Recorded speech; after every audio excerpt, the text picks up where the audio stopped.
Alice's evidence. "Here!" cried Alice, quite forgetting in the flurry of the moment how large she had grown in the last few minutes, and she jumped up in such a hurry that she tipped over the jury box with the edge of her skirt, upsetting all the jurymen onto the heads of the crowd below, and there they lay, sprawling about, reminding her very much of a globe of goldfish she had accidentally upset the week before. "Oh, I beg your pardon," she exclaimed in a tone of great dismay, and began picking them up again as quickly as she could, for the accident of the goldfish kept running in her head, and she had a vague sort of idea that they must be collected at once and put back into the jury box, or they would die. "The trial cannot proceed," said the king in a very grave voice, "until all of the jurymen are back in their proper places.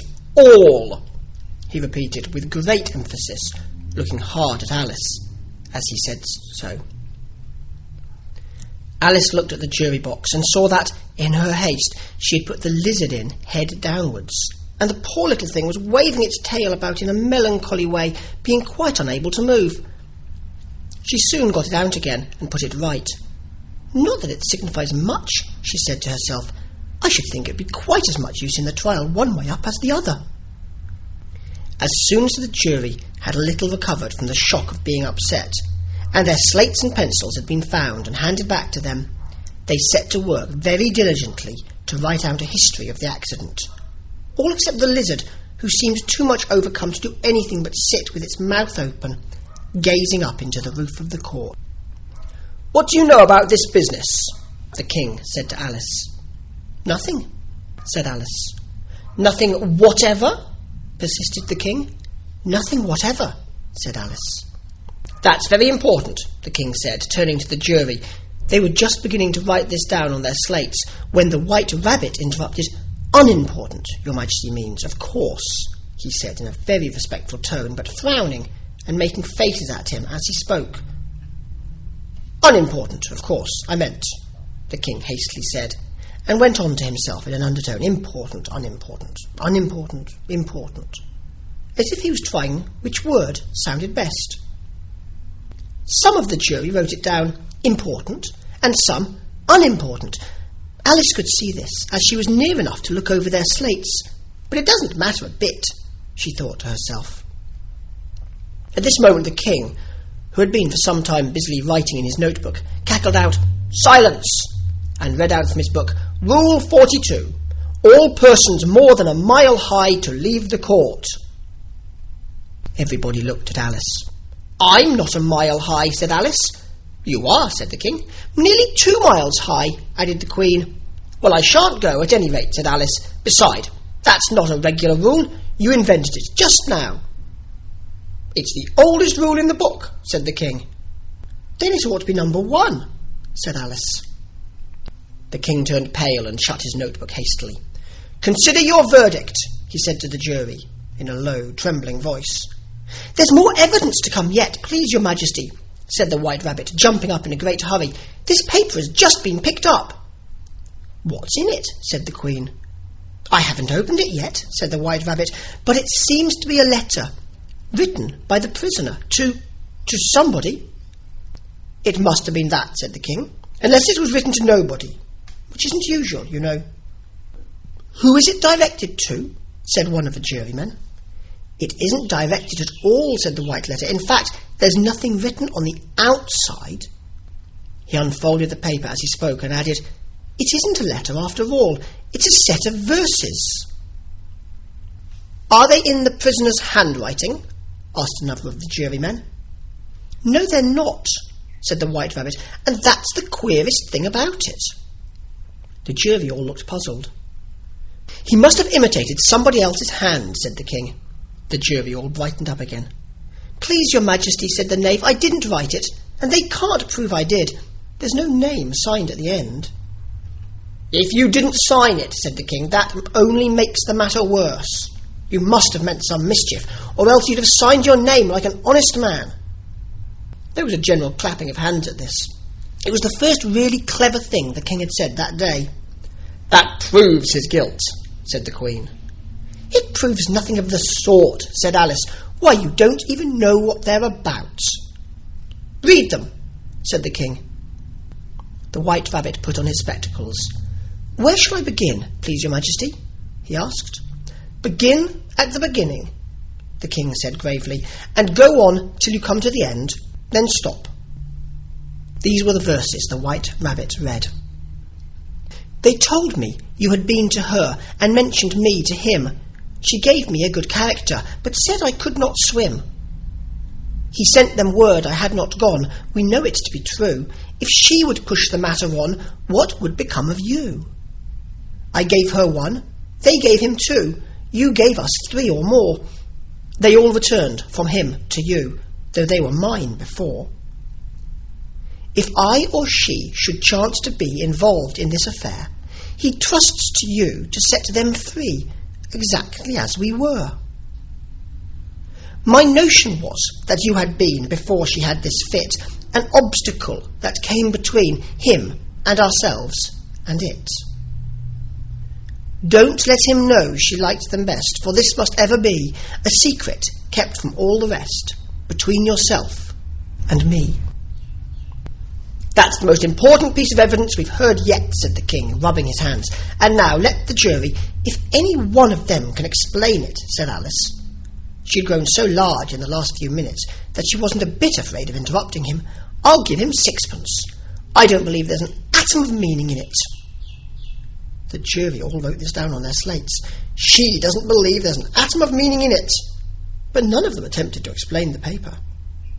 "If there's no meaning in it," said the King, "that saves a world of trouble, you know, as we needn't try to find any.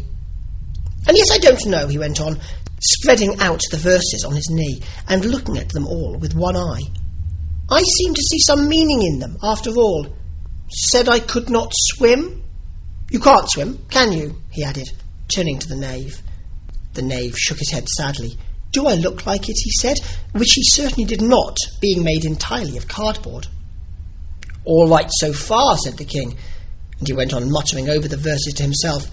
"We know it to be true," that's the jury, of course. "I gave her 1, they gave him 2. Why, that must be what he did with the tarts, you know." "But it goes on, they all returned from him to you," said Alice. "Why, there they are," said the King triumphantly, pointing to the tarts on the table. "Nothing can be clearer than that. Then again, before she had this fit." "You never had fits, my dear, I think," he said to the Queen. "Never," said the Queen furiously, throwing an inkstand at the lizard as she spoke. The unfortunate little Bill had left off writing on his slate with one finger, as he found it made no mark. But he now hastily began again, using the ink that was trickling down his face, as long as it lasted. "Then the words don't fit you," said the King, looking round the court with a smile. There was a dead silence. "It's a pun," the King added in an offended tone, and everybody laughed. "Let the jury consider their verdict," the King said, for about the 20th time that day. "No, no," said the Queen. "Sentence first, verdict afterwards." "Stuff and nonsense," said Alice loudly. "The idea of having the sentence first." "Hold your tongue," said the Queen, turning purple. "I won't," said Alice. "Off with her head," the Queen shouted at the top of her voice. Nobody moved. "Who cares for you?" said Alice. She had grown to her full size by this time. "You're nothing but a pack of cards." At this, the whole pack rose up into the air and came flying down upon her. She gave a little scream, half of fright and half of anger, and tried to beat them off, and found herself lying on the bank, with her head in the lap of her sister, who was gently brushing away some dead leaves that had fluttered down from the tree upon her face. "Wake up, Alice, dear," said her sister. "Why, what a long sleep you've had." "Oh, I've had such a curious dream," said Alice. And she told her sister, as well as she could remember them, all these strange adventures of hers that you have just been reading about. And when she had finished, her sister kissed her and said, "It was a curious dream, dear, certainly. But now run into your tea. It's getting late." So Alice got up and ran off, thinking while she ran, as well she might, what a wonderful dream it had been. But her sister sat still, just as she left her, leaning her head on her hand, watching the setting sun, and thinking of little Alice, and all her wonderful adventures till she too began dreaming, after a fashion. And this was her dream. First she dreamed of little Alice herself, and once again the tiny hands were clasped upon her knee, and the bright, eager eyes were looking up into hers, and she could hear the very tones of her voice, and see that queer little toss of her head to keep back the wandering hair that would always get into her eyes. And still, as she listened, or seemed to listen, the whole place around her became alive, the strange creatures of her little sister's dream. The long grass rustled at her feet as the white rabbit hurried by. The frightened mouse splashed his way through the neighbouring pool. She could hear the rattle of the teacups as the March Hare and his friends shared their never-ending meal, and the shrill voice of the Queen ordering off her unfortunate guests to execution. Once more the pig baby was sneezing on the Duchess's knee, while plates and dishes crashed around it. Once more the shriek of the griffin, the squealing of the lizard's slate pencil, and the choking of the suppressed guinea pigs filled the air, mixed up with the distant sobs of the miserable mock turtle. So she sat on, with closed eyes, and half believed herself in Wonderland, though she knew she had but to open them again, and all would change to dull reality. The grass would be only rustling in the wind, and the pool rippling to the waving of the reeds. The rattling teacups would change to tinkling sheep bells, and the Queen's shrill cries to the voice of the shepherd boy. And the sneeze of the baby, the shriek of the griffin, and all the other queer noises would change, she knew, to the confused clamour of the busy farmyard, while the lowing of the cattle in the distance would take the place of the mock turtle's heavy sobs.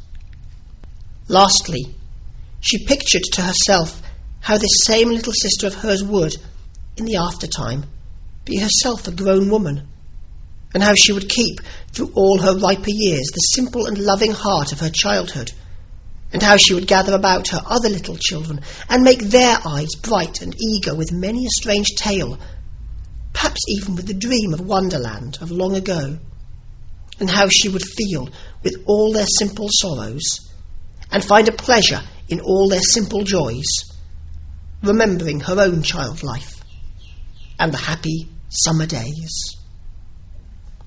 This is the end of Alice's Adventures in Wonderland.